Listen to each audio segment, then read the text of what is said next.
जय हिंद दोस्तों। आप सभी का आपके अपने YouTube चैनल जीएस दरबार में हार्दिक स्वागत है। दोस्तों, हम लोग समीक्षा अधिकारी के एग्ज़ाम को ध्यान में रखते हुए तैयारी कर रहे हैं और जिसमें हम लोग हिंदी के प्रैक्टिस सेट करना शुरू किया था। यह जो है प्रैक्टिस सेट संख्या 4 है और इसके अलावा जो 3 प्रैक्टिस सेट किए हैं उसकी जो प्लेलिस्ट है उसकी लिंक मैंने डिस्क्रिप्शन बॉक्स में दे दी है। आप वहाँ से उन सभी वीडियो को देख सकते हैं। देखते हैं, पहला प्रश्न है, निम्नलिखित में से कौन सा एक यामिनी का पर्यायवाची शब्द है? राका, विभावरी, ए बी दोनों, या ना तो ए ना तो बी। तो यामिनी दोस्तों किसका हो जाएगा? तो हाँ, इसमें जो राका विभावरी हैं इन दोनों का है, तो ऑप्शन इसका सी सही जवाब हो जाएगा। दोनों सही हैं। इसके अलावा यामिनी का मतलब होता है रात्रि या रात। तो और भी रात के पर्यायवाची शब्द आपको पता होने चाहिए, जैसे आपको रजनी पता होना चाहिए। और भी क्या, राका विभावरी तो आपने जान ही लिया, और साथ ही साथ में निशा, ये सभी किसके पर्यायवाची हैं? यामिनी, रात, रजनी, निशा, ये सभी रात के पर्यायवाची शब्द हैं। आगे बढ़ते हैं। अगला है, पर्यायवाची की दृष्टि से निम्नलिखित में से कौन सा एक अन्य 3 से अलग है? सक्षम, योग्य, काबिल और उद्यम। तो इसमें तुरंत समझ गए होंगे कि सक्षम, योग्य, काबिल एक तरीके से लग रहे हैं, लेकिन जो उद्यम इसमें दिया है वह अन्य से भिन्न है, तो ऑप्शन डी इसका सही जवाब है। इसके अलावा सक्षम, योग्य, काबिल ये किसके हैं? तो ये सभी हैं कुशलता के या कुशल के जो है पर्यायवाची शब्द हैं। और जो उद्यम होता है ये किसका पर्यायवाची शब्द होता है? तो यह जो है प्रयत्न का पर्यायवाची शब्द है। किसका बताएंगे? यह जो है प्रयत्न का पर्यायवाची शब्द है। इस तरीके से आप याद रख सकते हैं। आगे बढ़ते हैं। अगला प्रश्न है, पर्यायवाची की दृष्टि से निम्नलिखित में से कौन सा एक युग्म सुमेचित नहीं है? शुद्धि का स्मृति, इसके अलावा औजार का संग्राम, यति का वीतरागी, या रण का समर। इसमें से कौन सा सुमेचित नहीं है दोस्तों पूछा गया है। तो इसमें जो ऑप्शन बी है वह दोस्तों सुमेचित नहीं है, औजार का संग्राम नहीं होगा। ठीक है, बाकी जो शुद्धि का स्मृति है, यति का वीतरागी है, रण का समर है, ये सभी सुमेचित हैं। अच्छा, जैसे शुद्धि है, शुद्धि का स्मृति है, और भी क्या याद रख सकते हैं? इसके अलावा जैसे स्मृति के बदले याद रख सकते हैं। और भी क्या, शुद्धि हो गया, स्मृति हो गया, ख्याल हो गया और स्मरण, ये सभी शुद्धि या स्मृति या याद या ख्याल के पर्यायवाची शब्द हैं। इसके अलावा औजार की अगर हम बात करेंगे तो औजार का क्या हो जाएगा? संग्राम नहीं। अगर यहाँ पे यंत्र दिया होता तो वह सही हो जाता, तो संग्राम ना होके यंत्र हो गया। और भी हम क्या बता सकते हैं? इसके अलावा कल बता सकते हैं। क्या बता सकते हैं? कल। और मशीन या बता सकते हैं। ये सभी औजार के पर्यायवाची शब्द हैं।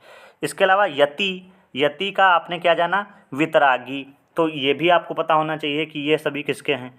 तो अगर हम यति की बात करेंगे तो यति का मतलब होता है सन्यासी। क्या बताएंगे? सन्यासी। और भी क्या हो सकते हैं? वैरागी। ये सभी जो है यति के पर्यायवाची शब्द हैं। और रण समर, तो रण का मतलब तुरंत समझ गए होंगे कि रण जो है किसे बोलता है? युद्ध को बोला जाता है। तो क्या हो सकता है? युद्ध बोल सकते हैं, युद्ध। और इसके अलावा समर आप जान गए, संग्राम कह सकते हैं आप। तो जो औजार का संग्राम दिया था यही गड़बड़ था। संग्राम किसका होता है? तो संग्राम दोस्तों होता है रण का। और भी क्या कह सकते हो? समर। समर तो आपका दिया है, जंग भी कह सकते हैं, जंग। तो यह जो है इस तरीके से ऑप्शन बी इसका सही जवाब है। ये सभी आप नोट कर लीजिएगा। अगला प्रश्न है, प्रश्न संख्या 4 है दोस्तों, कि निम्नलिखित में से कौन सा रक्त का पर्यायवाची शब्द है? मातृ, अम्ब, शोणित या उपरोक्त में से कोई नहीं। थोड़ा तो दोस्तों कंफ्यूज होंगे इसमें कि मातृ, अम्ब तो काट दिया होगा, लेकिन शोणित और उपरोक्त में से कोई नहीं, इन दोनों में आप कंफ्यूज होंगे। तो बताते चलें कि रक्त का पर्यायवाची शब्द कौन सा हो जाएगा? शोणित जो है रक्त का पर्यायवाची शब्द होता है। इसके अलावा और भी रक्त के पर्यायवाची शब्द क्या होते हैं वो भी नोट कर लीजिए आप साथ में। जैसे खून तो जानते ही हैं आप, रक्त भी जानते हैं, लहू भी जानते हैं। इसके अलावा जो आपने जाना शोणित, ये भी याद रखना है, और एक लोहित, ये भी नोट कर लीजिएगा। और जो मैंने खून, लहू, रुधिर ये सब बताया, ये भी आप सब नोट कर लीजिएगा। आगे बढ़ते हैं। अगला प्रश्न प्रश्न संख्या 5 है, पर्यायवाची की दृष्टि से निम्नलिखित में से कौन सा एक अन्य 3 से अलग है? तो ब्रजरानी, हरिप्रिया, वृषभानुजा या महिषी। तो देखते हैं। तो देखो, ब्रजरानी, हरिप्रिया और जो वृषभानुजा है, यह सब किसके पर्यायवाची शब्द हैं? तो ये सभी पर्यायवाची शब्द हैं राधा के। तो 3 से अलग कौन हुआ? महिषी। महिषी किसका होता है? महिषी दोस्तों बोलते हैं रानी को। किसको बोलते हैं? रानी को। रानी को महिषी बोलते हैं। तो इस तरीके से जो अन्य 3 से अलग हुआ वह कौन सा होगा? वह ऑप्शन डी होगा, जो अन्य जो है 3 से अलग है। आगे बढ़ते हैं। अगला, निम्नलिखित में से कौन सा एक शब्द रावण का पर्यायवाची शब्द नहीं है? दशानन, प्रांतपति, लंकाधिपति या दैतेंद्र। बताइए इसका सही जवाब। तो इसमें से जो रावण का पर्यायवाची शब्द नहीं है वह कौन सा हो जाएगा? हाँ, जो प्रांतपति है यह रावण का पर्यायवाची शब्द नहीं है। इसके अलावा दशानन, लंकाधिपति, दैतेंद्र ये सभी रावण के हैं। और भी रावण के आप याद रख सकते हैं, जैसे आपने सुना होगा दशानन और दशकंठ, दशकंधर, ये सभी रावण के हैं। बाकी जो प्रांति पति दिया गया है यह किसका होता है? यह एक राज्यपाल का होता है पर्यायवाची शब्द। किसका होता है? राज्यपाल का। और सभी जितने दिए हैं वह सभी रावण के पर्यायवाची शब्द हैं। अगला दोस्तों प्रश्न बनता है, निम्नलिखित में से कौन सा एक परामर्श का पर्यायवाची शब्द है? अच्छे प्रश्न दोस्तों हैं ये सभी। सम्मति, दस्तूर, रस्म, प्रथा। तो इसमें से किसका पूछा गया है? परामर्श का पर्यायवाची शब्द पूछा गया है। तो इसका सही जवाब बताइए। हाँ, सम्मति जो है यह परामर्श का पर्यायवाची शब्द है। इसके अलावा जितने भी हैं दस्तूर, रस्म और प्रथा, इनके बारे में बताइए। तो प्रथा, दस्तूर, रस्म ये सभी किसके पर्यायवाची शब्द हैं? तो ये तीनों पर्यायवाची शब्द हैं रूढ़ के। किसके? तो ये सभी रूढ़ के पर्यायवाची शब्द हैं। और परामर्श का आपने जाना सम्मति। इसके अलावा और भी क्या याद रख सकते हैं? इसके अलावा आप याद रख सकते हैं मत, सलाह, परामर्श तो आपने जान ही लिया, मंत्रणा। इस तरीके से याद रखिएगा। आगे बढ़ते हैं। अगला प्रश्न, निम्नलिखित में से कौन से समूह में सभी लक्ष्मी के पर्यायवाची नहीं हैं? कमला, इंदिरा, रमा, भार्गवी, पद्मा, रसना, हरिप्रिया, समुद्रजा, चंचला या क्षीरोद तनया, पद्मा, श्री। इसमें से कौन सा ऐसा है जो पर्यायवाची शब्द समूह नहीं है? तो हाँ, इसका सही जवाब हो जाएगा ऑप्शन बी, भार्गवी, पद्मा, रसना। यह जो है लक्ष्मी का पर्यायवाची शब्द नहीं है। तो फिर किसके हैं बताइए? तो इसमें जो रसना दिया गया है दोस्तों, यही यहाँ से कहानी गड़बड़ हो जाती है। जो रसना दिया गया है यह किसका होता है? यह जीभ का होता है, इसलिए जो है यह पर्यायवाची शब्द नहीं है। और बाकी भार्गवी भी जो है लक्ष्मी का है, पद्मा भी लक्ष्मी जी का है, लेकिन रसना नहीं था। और जितने भी पर्यायवाची दिए गए हैं जैसे कमला, इंदिरा, रमा, हरिप्रिया, समुद्रजा, चंचला, क्षीरोदतनया, पद्मा, श्री, ये सभी जो है किसके पर्यायवाची शब्द हैं? तो लक्ष्मी के पर्यायवाची हैं। रसना जो है यहाँ पे जीभ का है, इसलिए यह समूह गलत हो जाएगा। दोस्तों अगला प्रश्न है, निम्नलिखित में से कौन सा एक शत्रु का पर्यायवाची है? निप, महीप, रिपु या जो है राव। तो इसमें तुरंत समझ गए होंगे कि देखो नृप, महीप, राव ये सभी जो है राजा के पर्यायवाची शब्द हैं, लेकिन जो रिपु है यह जो है शत्रु का पर्यायवाची शब्द है। तो ऑप्शन इसका सही हो जाएगा सी। इसके अलावा और भी शत्रु के क्या पर्यायवाची शब्द बन सकते हैं वो भी बताइए। तो जैसे शत्रु के पर्यायवाची में जो है आप दुश्मन बता सकते हैं। क्या बता सकते हैं? दुश्मन। और क्या कह सकते हो? विरोधी बता सकते हैं आप, विरोधी। और भी क्या बता सकते हैं? हाँ, जो एक आपको थोड़ा कन्फ्यूजन लगेगा, प्रतिवादी। प्रतिवादी भी किसका होता है? दुश्मन का पर्यायवाची शब्द होता है। और अमित्र, ये भी किसका है? दुश्मन का पर्यायवाची शब्द है। और शत्रु तो आपने जाना ही है, ये सभी शत्रु के पर्यायवाची हैं। आगे बढ़ते हैं। अगला, निम्नलिखित में से कौन सा एक रामचंद्र का पर्यायवाची है? देखते हैं। अमिताभ, अवधेश, कौशल्यानंदन या उपरोक्त सभी। तो जितने भी ये अमिताभ, अवधेश, कौशल्यानंदन, तो इसमें सभी जो है रामचंद्र के पर्यायवाची शब्द हैं। एक दो और भी याद रख सकते हैं आप, जैसे कौन कौन से? रघुवर, रघुवर किसका है? रामचंद्र का है।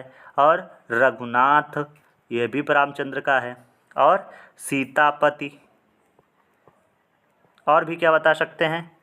अवधेश तो आपने जान लिया, कौशल्यानंदन, राघव, ये सभी किसके पर्यायवाची हैं? ये राम के पर्यायवाची शब्द हैं। आगे बढ़ते हैं। अगला प्रश्न, निम्नलिखित में से कौन सा एक विलोम शब्द युग्म सुमेलित नहीं है? देखते हैं। आवृत्त का अनावृत, आवाहन का विसर्जन, उत्सर्जन का अवशोषण, या सभी युग्म सुमेलित हैं? तो इसमें सही जवाब हो जाएगा सभी जो युग्म हैं वह सुमेलित हैं। तो ऑप्शन इसका जो सही जवाब हो जाएगा वह ऑप्शन डी सही होगा। ऑप्शन डी इसका सही जवाब हो जाएगा। इसके अलावा देखो यहाँ पे आप थोड़ा देख रहे होंगे कि आवृत्त में आधिता बनी, इधर नहीं बनी है, तो वो थोड़ा जो है टाइपिंग एरर है, वो उसको आप सही कर लीजिएगा। ठीक है, आगे बढ़ते हैं। अगला है दोस्तों कि निम्नलिखित में से कौन सा एक विलोम शब्द युग्म सुमेलित नहीं है? आध्यात्मिक का आदिभौतिक, आम का खास, आकुंचन का संकुचन, या आलस्य का स्फूर्ति। पूछा गया सुमेलित नहीं है, बताना है। तो इसका सही जवाब क्या हो जाएगा? ऑप्शन सी, आकुंचन का संकुचन नहीं होता है। तो फिर आकुंचन का क्या होता है? आकुंचन का दोस्तों होता है, हाँ सही जाना, प्रसारण। प्रसारण जो है यह आकुंचन का होता है, बल्कि आकुंचन और संकुंचन एक ही होता है और उसका होता है प्रसारण। तो इसलिए यह जो है सुमेलित नहीं था। अगला प्रश्न, निम्नलिखित में से कौन सा एक विलोम शब्द युग्म सुमेलित नहीं है? आदत्त का प्रदत्त, आरूढ़ का अनारूढ़, अनास्था का अविश्वास, या उपरोक्त युग्म सुमेलित हैं?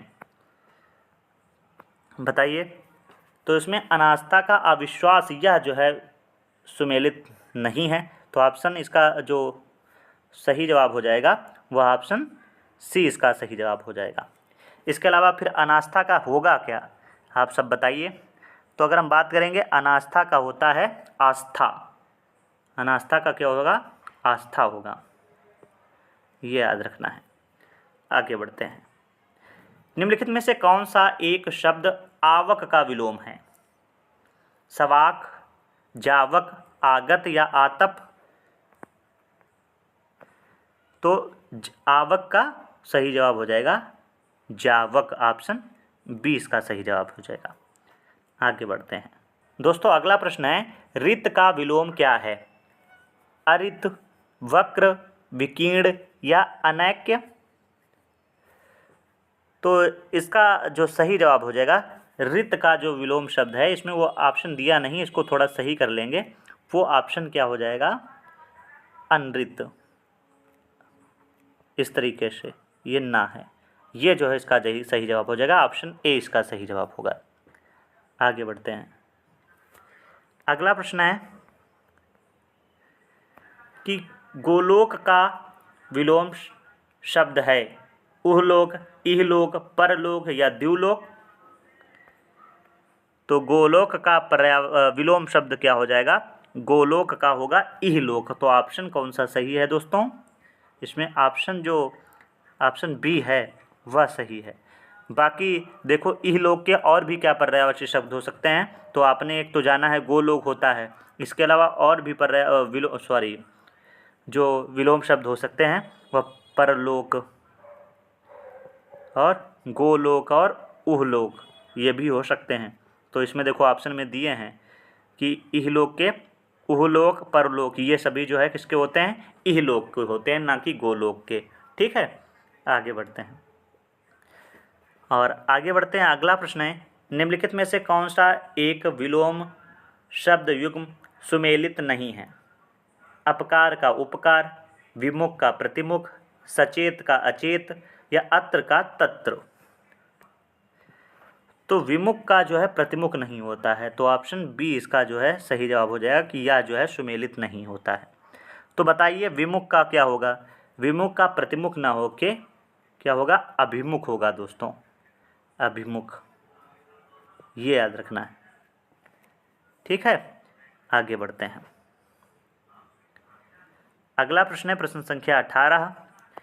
निम्नलिखित में से कौन सा एक विलोम शब्द युग्म सुमेलित नहीं है? अकाम का सकाम, अर्पित गृहीत, सनातन का पुरातन, निर्दोष का अपराधी। तो सनातन का दोस्तों क्या होगा? सनातन का पुरातन नहीं होता है, तो ऑप्शन सी इसका जो है सही जवाब हो जाएगा।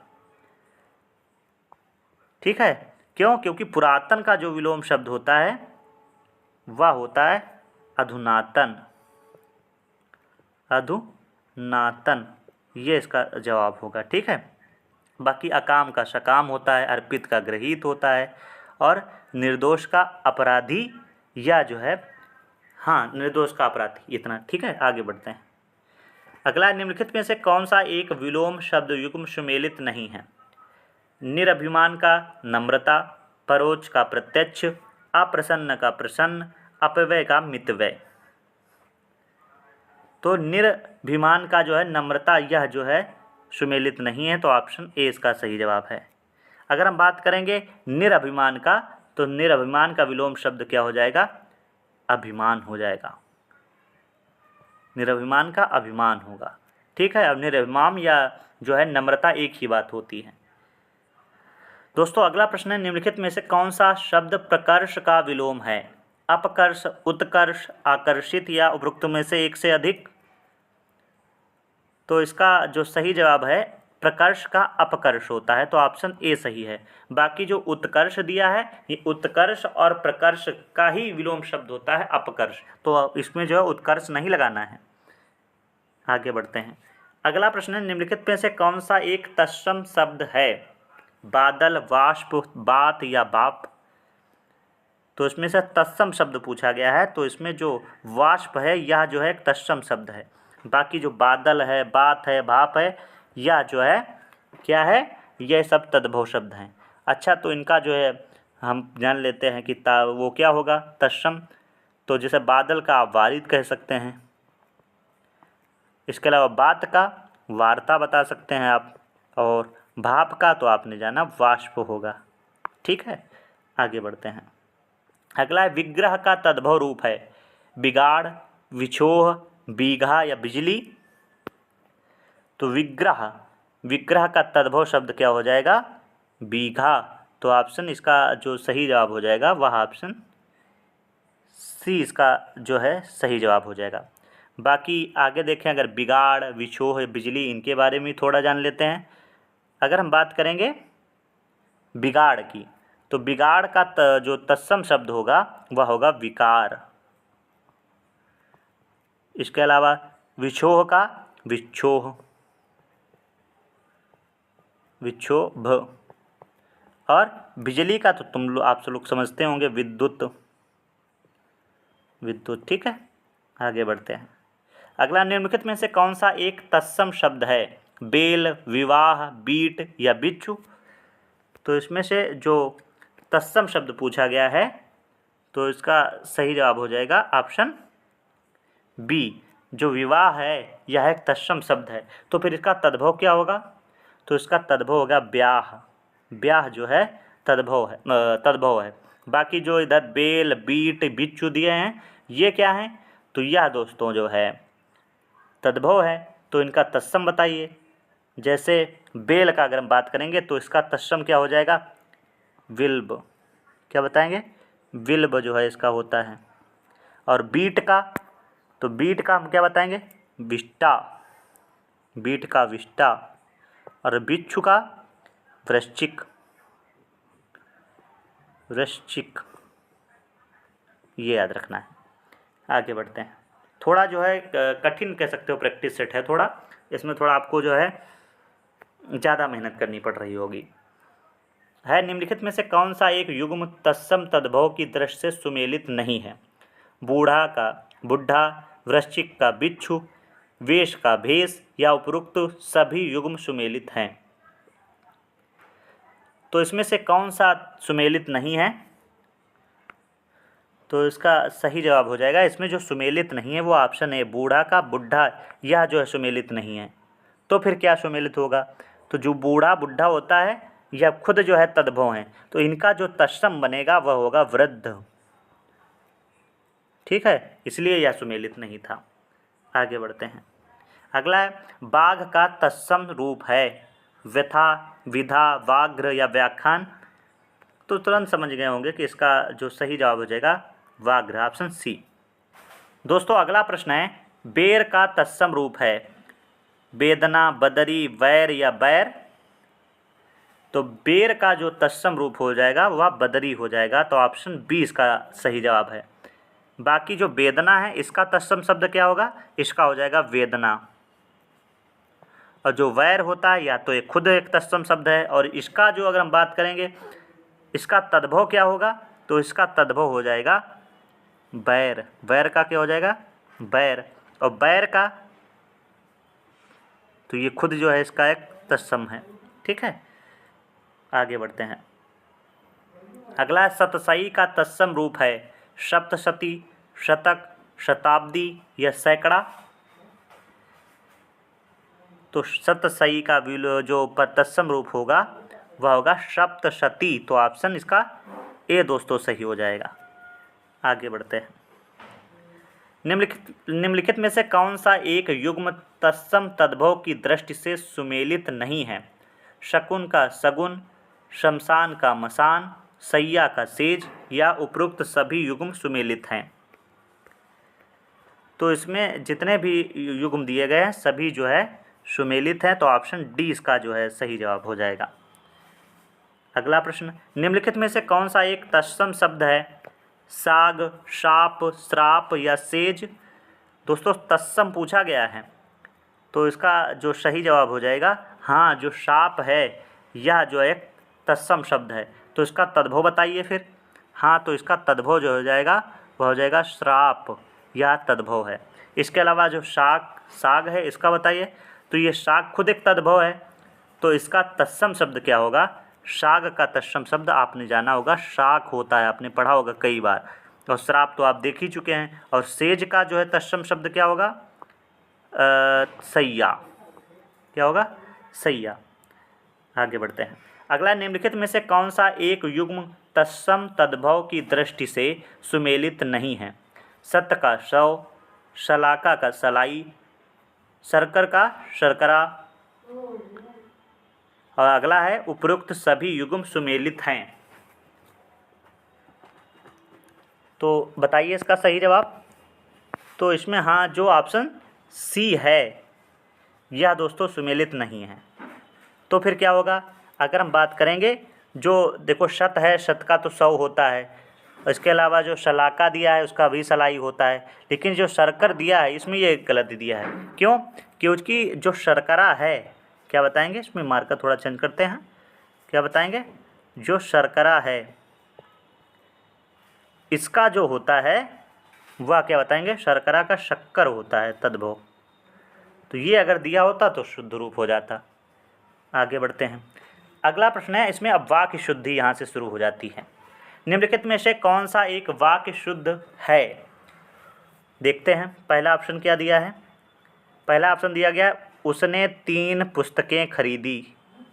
अगला, कृपया मेरे सामानों पर ध्यान रखना, मैं भोजन कर लिया हूँ, एक पुरुष और एक स्त्री जा रही हैं। इसमें से क्या शुद्ध है दोस्तों? तो इसमें ऑप्शन ए बिल्कुल शुद्ध वाक्य है, उसने 3 पुस्तकें खरीदी। ऑप्शन ए सही है। अच्छा, इसके अलावा और भी इसमें देख लेते हैं क्या अशुद्ध है। जैसे दिया गया है, क्या दिया है?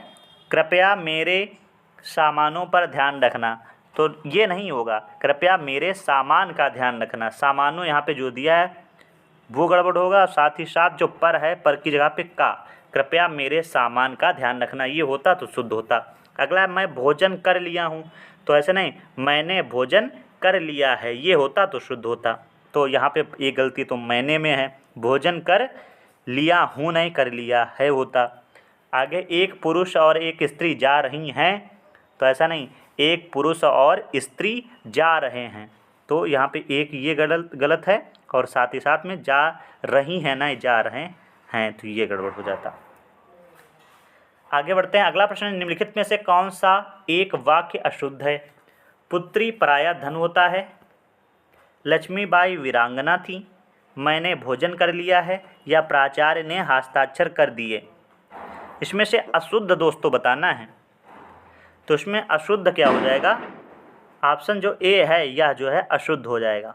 पुत्री पराया धन होता है, नहीं, पुत्री पराया धन होती है होता तो इसका सही शुद्ध रूप हो जाता। बाकी और जितने भी दिए हैं वह सभी शुद्ध हैं। आगे, निम्नलिखित में से कौन सा एक वाक्य शुद्ध है? मैंने हस्ताक्षर कर दिया, विष्णु जी के अनेक नाम हैं, किसी और लड़के को बुलाओ, या मैंने पानी पी लिया है। इसमें से शुद्ध वाक्य का चयन करना है। तो ऑप्शन जो डी है, मैंने पानी पी लिया है, यह शुद्ध है। इसके अलावा जितने भी और दिए हैं अशुद्ध हैं। तो देखते हैं उसमें क्या अशुद्धि है। जैसे दिया मैंने हस्ताक्षर कर दिया, तो ऐसा नहीं, मैंने हस्ताक्षर कर दिए होना चाहिए था, तो इसलिए यह गलत हो गया। विष्णु जी के अनेक नाम हैं, तो विष्णु में बड़ू ऊ की मात्रा लगी है, इसलिए यह गलत हो गया। किसी और लड़के को बुलाओ, तो ऐसा नहीं, किसी और लड़के नहीं, किसी दूसरे लड़के को बुलाओ, ऐसा होता तो होता, इसलिए ये भी गलत हो गया है। ठीक है, आगे बढ़ते हैं। अगला प्रश्न, निम्नलिखित में से कौन सा एक वाक्य अशुद्ध है? मैं सकुशल हूँ, 5 रेलवे के कर्मचारी पकड़े गए। अगला, मिट्टी के तेल की सरकारी दुकान बंद है, या उसके प्राण निकलने वाले हैं। इसमें से अशुद्ध पूछा गया है। तो इसमें जो 5 रेलवे के कर्मचारी पकड़े गए, तो ऐसा ये गलत हो जाएगा। क्यों? क्योंकि इसमें जो है होना चाहिए था रेलवे के 5 कर्मचारी पकड़े गए, ऐसा होता तो शुद्ध होता। बाकी जितने भी और दिए हैं वो सभी शुद्ध हैं। आगे बढ़ते हैं। अगला, निम्नलिखित में से कौन सा एक वाक्य शुद्ध है? अनिल और सरिता नृत्य कर रही है, मैं कमल के साथ लिखता हूँ, मैं कलम के साथ लिखता हूँ, अध्यापक कक्षा में पढ़ा रहे हैं, या सूर्य पूरब से निकलता है। इसमें से बताना है कौन सा वाक्य शुद्ध है। तो इसमें जो वाक्य शुद्ध हो जाएगा, अध्यापक कक्षा में पढ़ा रहे हैं, यह वाक्य शुद्ध है। इसके अलावा और भी जितने वाक्य दिए हैं वह सब अशुद्ध हैं। देखते हैं क्या उसमें अशुद्धि है। जैसे पहला दिया गया, अनिल और सरिता नृत्य कर रही है, तो ऐसा नहीं, अनिल और सरिता नृत्य कर रही नहीं, नृत्य कर रहे हैं, तो ये गड़बड़ हो जाता। मैं कलम के साथ लिखता हूँ, नहीं, मैं कलम से लिखता हूँ, तो ये यहाँ पे गड़बड़ जो है, यहाँ पे गलतियाँ दी हैं। इसके अलावा सूर्य पूरब से निकलता है, तो पूरब से नहीं, पूरब में निकलता है, इसलिए ये गलत हो जाएगा। ठीक है, आगे बढ़ते हैं। अगला है, निम्नलिखित में से किस शब्द की वर्तनी शुद्ध है? प्रतिलिपि, प्रतिछाया, प्रामाणिक, या प्रासंगिक। तो इसमें से पहले शुद्ध वाक्य जान लेते हैं, शुद्ध शब्द जान लेते हैं। इसमें वर्तनी कौन सी शुद्ध है? तो ऑप्शन सी, प्रामाणिक जो है शुद्ध है। इसके अलावा प्रतिलिपि, इसको देखो कैसे शुद्ध लिखा जाएगा, वो हम लोग देख लेते हैं। अगर हम बात करेंगे प्रतिलिपि की, तो इसका जो शुद्ध होगा वह होगा प्रतिलिपि, यह शुद्ध रूप होगा। इसके अलावा प्रतिछाया, तो इसका क्या होगा? प्रतिछाया, प्रतिछाया। इसके अलावा अगला है, प्रासंगिक नहीं होता है, प्रासंगिक होता है, प्रासंगिक। इस तरीके से दिया होता तो सभी शुद्ध होते। तो इसमें जो शुद्ध वर्तनी थी वो प्रामाणिक थी। अगला है, निम्नलिखित में से किस शब्द की वर्तनी अशुद्ध है? प्रदर्शनी, प्रियदर्शनी, प्रत्युपकार, या प्रविष्ट। तो इसमें से जो ऑप्शन ए दिया गया है यह अशुद्ध है। तो आप कहेंगे अरे ये कैसे गलत हो गया? तो बताते हैं इसमें क्या इसका सही होना चाहिए था। तो प्रदर्शनी नहीं होता है, प्रदर्शनी होता है, ना कि प्रदर्शिनी। इसमें बड़ी छोटी ई की मात्रा नहीं लगेगी, प्रदर्शनी होता है। आगे है, निम्नलिखित में से शुद्ध वर्तनी वाला शब्द है? पृष्ठ, प्रगट, प्राणी विज्ञान, पतंजलि। तो इसका जो शुद्ध वर्तनी वाला हो जाएगा वह ऑप्शन डी होगा, पतंजलि इसका शुद्ध है। बाकी और भी जितने दिए हैं वो अशुद्ध दिए हैं। तो उसमें शुद्ध क्या होगा? जैसे पृष्ठ नहीं होता है, क्या होता है? पृष्ठ होता है। तो ये याद रखना है। प्रकट नहीं होता, प्रकट होता है। और प्राणी विज्ञान नहीं होता, प्राणी विज्ञान होता है, प्राणी विज्ञान। इस तरीके से इनको याद रखिएगा। आगे बढ़ते हैं। निम्नलिखित में से अशुद्ध वर्तनी वाला शब्द है पौरुष, पौर्वात्य, इसके अलावा बाजार और वाल्मीकि। इसमें से अशुद्ध वाला पूछा गया है, तो इसमें से अशुद्ध क्या हो जाएगा? हाँ, जो पौर्वात्य दिया है यह अशुद्ध है, तो इसका शुद्ध रूप क्या होगा वो भी जानते चलते हैं। तो पौर्वात्य का हो जाएगा पौरस्त्य, पौरस्त्य, ये सही होगा इसका, ठीक है। और जितने भी दिए गए हैं वह जो है शुद्ध हो जाएंगे। अगला, निम्नलिखित में से किस शब्द की वर्तनी अशुद्ध है? बेईमान, बृहस्पति, भृतहरि या भृत्सना। तो तुरंत देखते ही समझ गए होंगे कि इसमें जो बृहस्पति दिया है वह गलत है। क्यों? क्योंकि बृहस्पति ऐसा नहीं लिखा जाता है। तो किस प्रकार से लिखा जाता है? तो बृहस्पति, इस तरीके से बृहस्पति होता है, ठीक है। आगे बढ़ते हैं। अगला प्रश्न 8वां विशेषण है गणनावाचक, क्रमवाचक विशेषण, आवृत्तिवाचक विशेषण या जो है समुदायवाचक विशेषण। तो देखो, पहला, दूसरा, तीसरा, चौथा, पांचवा, ये सब जो है क्या है? तो यह जो है क्रमवाचक विशेषण है। तो ऑप्शन बी इसका सही जवाब हो जाएगा।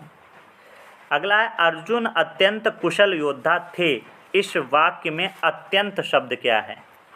विधेय विशेषण, सार्वनामिक विशेषण या जो है गुणवाचक विशेषण या प्राविशेषण। तो देखो, अर्जुन के बारे में बताया जा रहा था कि वो योद्धा थे, और कैसे योद्धा थे? कुशल थे, और कुशल में भी अत्यंत थे। तो अत्यंत क्या है इसमें? ये तो विशेषण हो गया, और जो विशेषण की भी विशेषता बताते हैं उसे प्राविशेषण कहा जाता है। तो इसमें अत्यंत जो है दोस्तों प्राविशेषण है। अगला है हिंदी अंतर्राष्ट्रीय भाषा का स्थान ग्रहण कर रही है। वाक्य में विशेष पद है, बताइए कौन सा विशेष पद है? हिंदी अंतर्राष्ट्रीय भाषा या स्थान। तो इसमें दोस्तों सही जवाब क्या हो जाएगा? जो इसमें पूछा गया है विशेष पद का क्या है? तो देखो, इसमें भाषा के बारे में बताया गया, भाषा कैसी? अंतर्राष्ट्रीय है, तो इसमें विशेष पूछा गया है, तो इसका जो सही जवाब हो जाएगा वह भाषा होगा। और अगर विशेषण पूछा जाता तो अंतर्राष्ट्रीय बताते। अगला दोस्तों प्रश्न है मेरा कुत्ता लाल है। ये है नहीं, है हो जाएगा, मेरा कुत्ता लाल है। इसमें बताना है वाक्य में किस विशेषण का प्रयोग हुआ है? सार्वनामिक विशेषण, विशेष विशेषण, व्यक्तिवाचक विशेषण या विधेय विशेषण। तो इसका सही जवाब हो जाएगा विधेय विशेषण। दोस्तों इसमें है, आपने दो विशेषण सुने होंगे, एक तो आपने विधेय विशेषण जाना और आपने एक और जाना होगा विशेष विशेषण। इसमें थोड़ा सा अंतर होता है, वो जान लेते हैं। विशेष विशेषण देखो समझते हैं, इसी वाक्य से समझ लेते हैं। जैसे दिया है मेरा कुत्ता लाल है, तो इसमें पहले जो है क्या प्रयोग किया गया है? कुत्ता, और लाल में आपको समझना है। जैसे इसमें दिया गया है कुत्ता, तो ये कुत्ता क्या है? यह एक विशेष्य है, और जो लाल है वह एक है विशेषण। तो आपने देखा पहले क्या प्रयोग किया गया है? पहले विशेष प्रयोग किया गया है और विशेषण, तो वहाँ पे क्या होगा? विधेय विशेषण। तो इसको नोट कर लीजिए साथ में ही। इसमें क्या बताना है कि अगर विधेय विशेषण होगा तो पहले क्या आएगा? पहले आएगा विशेष्य और उसके बाद में आएगा विशेषण, तो वहाँ पे होगा विधेय विशेषण। और साथ ही साथ में विशेष विशेषण में इसका बिल्कुल उल्टा बता दीजिए। जैसे इसमें बता दीजिए पहले आएगा विशेषण और उसके बाद में आएगा विशेष्य, तो वहाँ पे कौन सा हो जाएगा? वहाँ पे बताएंगे विशेष विशेषण। ठीक है, आगे बढ़ते हैं। अगला प्रश्न है बनारसी साड़ी मुझे सबसे ज़्यादा पसंद है।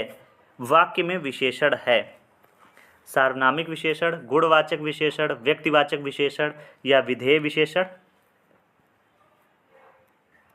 तो क्या पूछा गया? बनारसी साड़ी, तो इसमें बताइए किस प्रकार का विशेषण है। देखो पहला दिया है सार्वनामिक, तो ऐसा तो नहीं है, तो इसको काट दीजिए।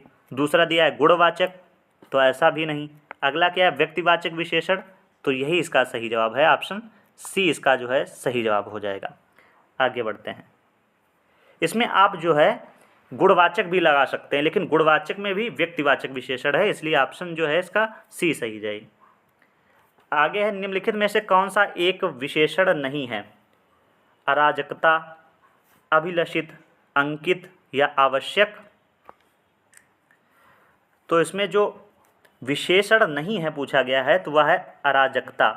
क्यों? क्योंकि अराजकता विशेष्य है और इसका जो विशेषण बनेगा वो बनेगा अराजक। तो अराजक विशेषण है और अराजकता विशेष्य है, इसलिए जो है ऑप्शन ए इसका सही जवाब है। अगला प्रश्न, निम्नलिखित में से कौन सा एक शब्द विशेषण है?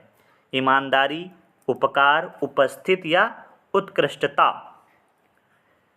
तो इसमें जो उपस्थित है यह जो है इसका सही जवाब है, यह एक विशेषण है और इसका अगर विशेष हम पूछेंगे तो उपस्थिति हो जाएगा।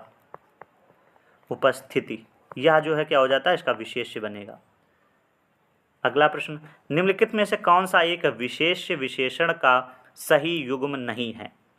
ऊंचाई, ऊंचा, एकता, एकत्व, ऐतिहासिकता, ऐतिहासिक या उपरोक्त सभी युग्म सही हैं।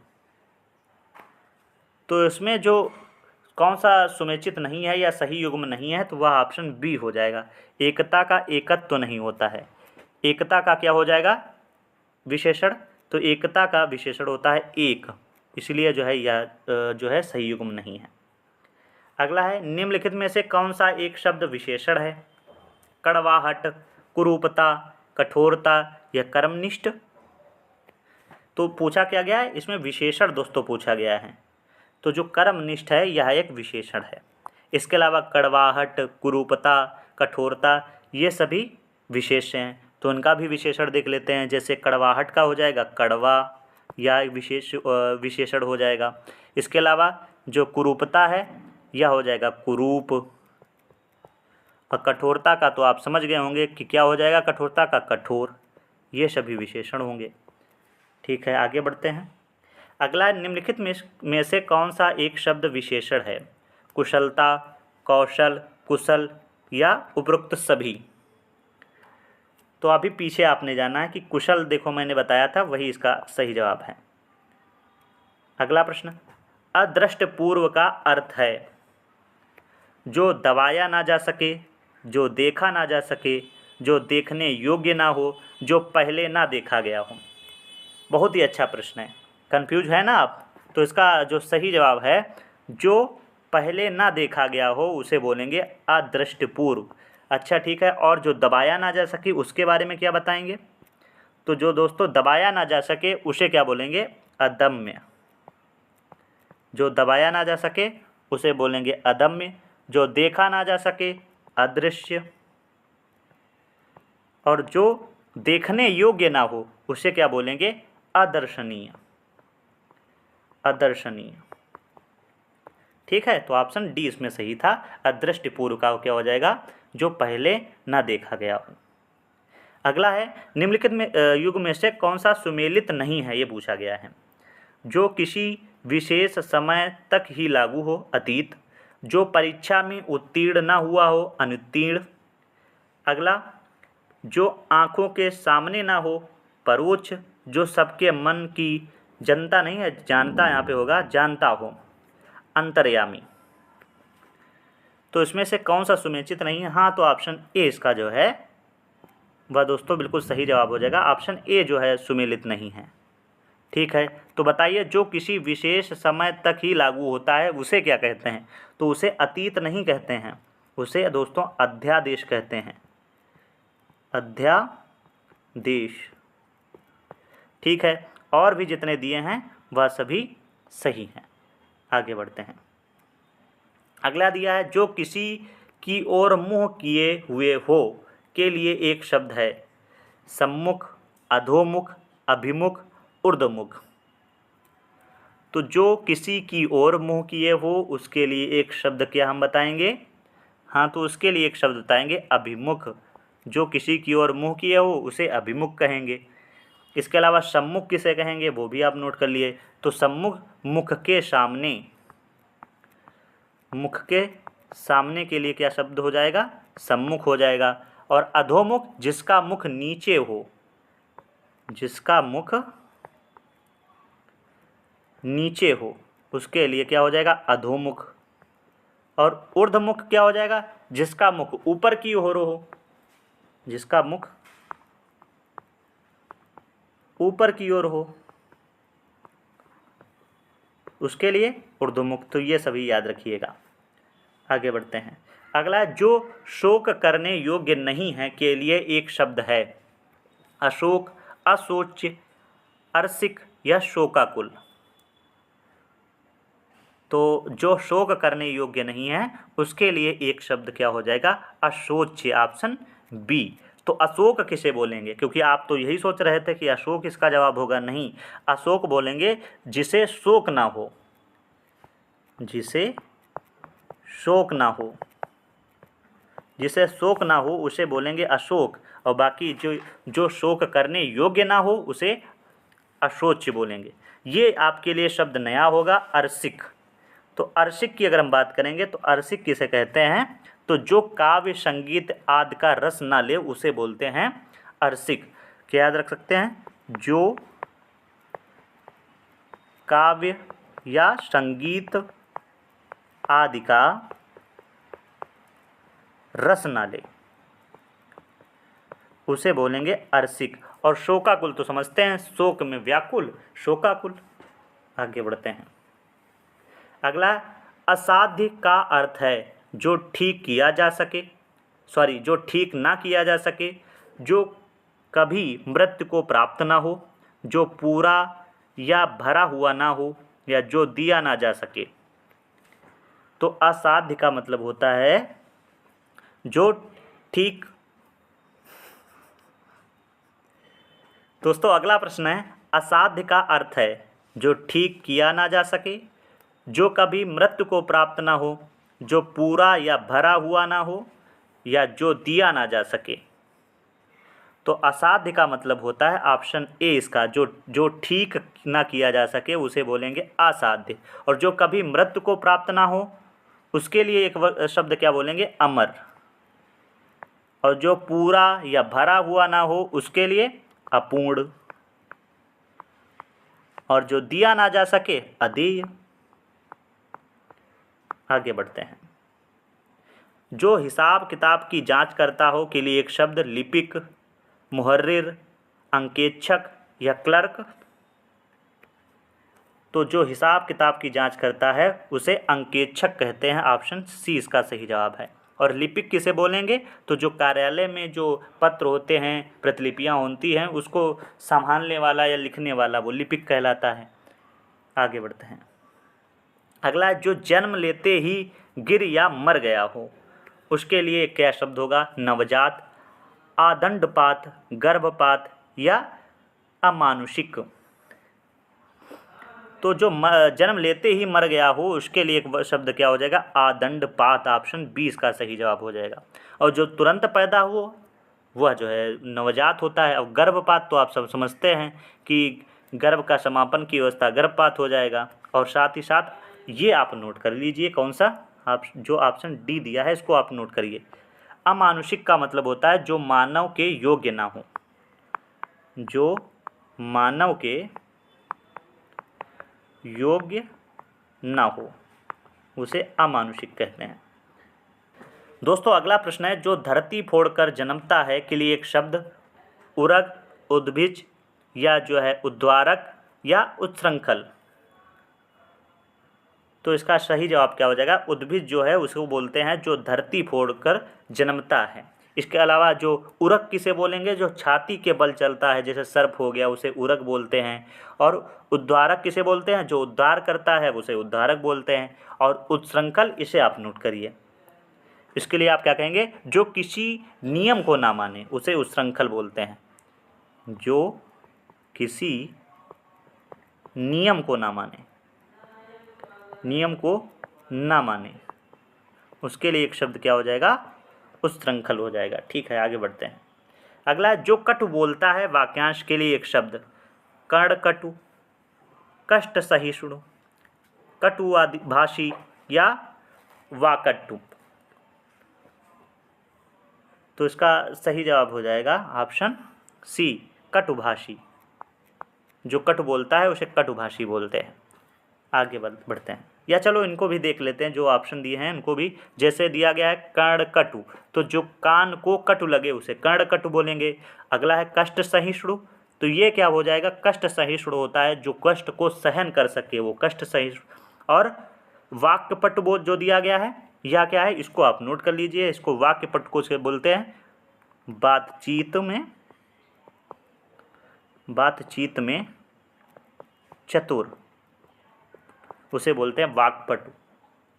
और दोस्तों आज का अंतिम प्रश्न है, जो एक स्थान पर टिक नहीं रहता, ये टिका हो जाएगा, यहाँ पे थोड़ा गलत दिया है, ये हो जाएगा जो एक स्थान पर टिका नहीं रह सकता, उसके लिए एक शब्द बताइए। प्रवासी, यायावर, सन्यासी या घुमक्कड़।